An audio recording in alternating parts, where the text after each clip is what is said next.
நல்லா தான் மேம் பேசணும். அப்படியே வாழைப்பழம் மாதிரி பேசுவான் மேம் இவன் பேசுறத பார்த்தா. எப்படியாப்பட்டவங்கள தான் உயிர்ந்துருவாங்க.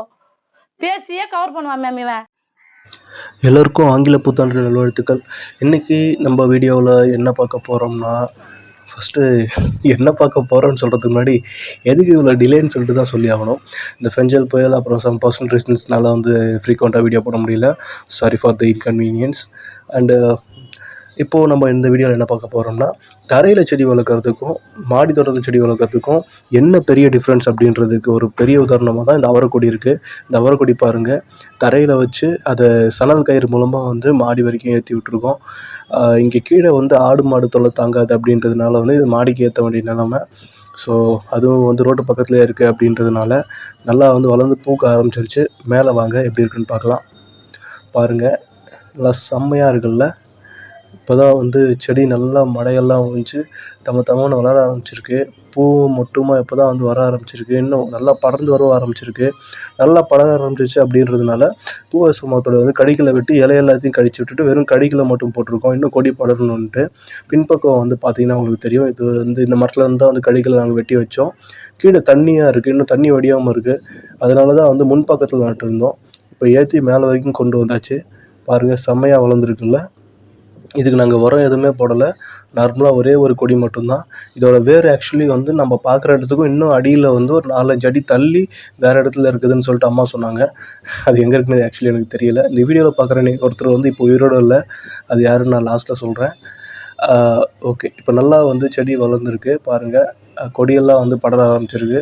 அதனால தான் நம்ம இப்போ வந்து கடியெல்லாம் வெட்டி போட்டிருக்கோம்.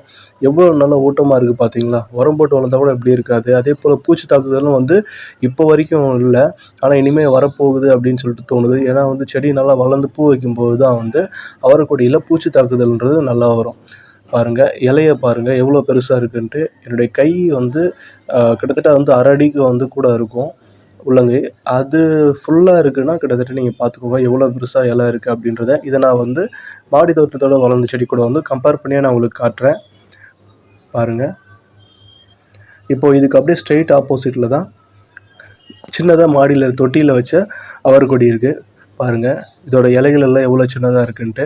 இந்த கொய்யா மரத்து கூட இருக்க அந்த தொட்டியில் தான் வந்து ஒரே ஒரு அவரைக்கொடி போட்டிருந்தோம். அந்த அவரைக்கொடியோட இலைகளோட சைஸை பாருங்கள், எவ்வளோ வந்து அடர்த்தி கம்மியாக, இலைகள் எல்லாம் சின்ன சின்னதாக எப்படி வந்து வளர்ந்துருக்குன்னு சொல்லிட்டு பாருங்கள். ரொம்ப தூரம் இதால் வந்து படர்ந்து வளர முடியல. அதே போல் வந்து ரொம்ப வந்து இலைகள்லாம் சின்னதாக இருக்குது. ஆனால் முக்கியமான விஷயம் என்னென்னு பார்த்தோம்னா, தரையில் வச்சதை விட தொட்டியில் வைக்கிற வந்து செடி சீக்கிரமாகவே வந்து முதிர்ச்சி அடைஞ்சு காய வச்சிருதுங்க. பாருங்கள், பூக்களும் வந்து நல்லா தெளிவாக வச்சுருக்கு. அட் த சேம் டைம் காய்களும் பறித்து சமைக்கிற அளவுக்கு வந்து வச்சுருக்கு. ஆனால் பெருசாக இல்லை, தரையில் வைக்கிற அளவுக்கு வந்து பெருசாக இல்லை. இப்போ எங்களோட கெஸ்ஸிங் என்னென்னா, அந்த பெருசாக வளர்ந்த செடி வந்து காய்க்க ஆரம்பிச்சதுன்னா சாப்பிட்டு மாளாது, எல்லாருக்கும் கொடுக்குற நிலமை வரும். அந்தளவுக்கு வந்து காய்கள் வைக்கணும்னு நினைக்கிறோம். ஆனால் கொடியில் வச்சது பாருங்கள், பெரிய செடியில் வந்து பூக்கள் மட்டும் இருக்குன்னா இந்த செடியில் காய்கள் வச்சு முத்திரிச்சு அந்தளவுக்கு வந்து நல்லா வந்து சீக்கிரமாகவே முதிர்ச்சி அடையுது. ஆனால் விஷயம் என்னன்னு சொல்லிட்டு பார்த்தீங்கன்னா, அது இலைகளும் அந்த காயோட சைஸும் எத்தனை வந்து எண்ணிக்கையும் அப்படின்றது தான் மேட்டர்ஸ். பாருங்கள், இப்போ அந்த இலையை பிரித்து நான் உங்களுக்கு காட்டுறேன். ரெண்டுத்தையும் பக்கத்தில் வச்சு உங்களுக்கு காட்டுறேன். பாருங்கள், எவ்வளோ சின்னதாக இருக்குது பாருங்கள். இப்போ இந்த இலையில் பக்கத்தில் வச்சு பாருங்கள், காற்றடிக்குது. இப்போ பாருங்கள், இதுதாங்க இந்த வீடியோவோட மொத்த கண்டென்ட்டுமே.